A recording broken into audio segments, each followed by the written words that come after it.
Дзень добры, мае маленькія чытачы.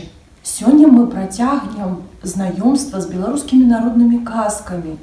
Я пачытаю для вас казку «Лисица и журавель». Лисица пасябравала з журавлём і пайшла клікаць яго ў госці. «Прыходзь, кумок, прыходь, дарагі, ужо я цябе так пачастую».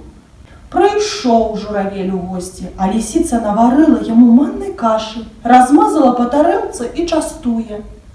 «Еш, кумок, сама гатавала». Журавель лоп-лоп носам, стукаў, нічога ў рот не трапае. А лисица тым часам ліжа кашу, так усю сама і з'ела. «Ну, кажа, не загневайся, даражэнькі кум, болей частаваць няма чым». «Дзякуй, кума, і за гэта. Прыходзь да мяне ў госці». На другі дзень прыходзіць лисица, а журавель загатаваў цуру. Наліў углячок з вузкім горлам, паставіў на стол і кажа: «Еш, кума, болей частаваць няма чым».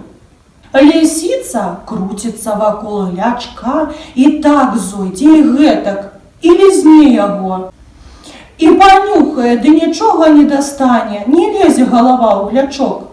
А журавель дзяўбе сабе, пакуль усё і не паеў. «Ну, кажа, не загневайся, кума, болей частаваць няма чым».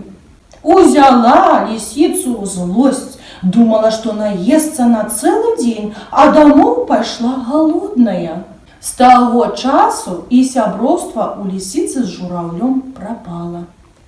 Вось і казкі канец, а хто слухаў, маладзец.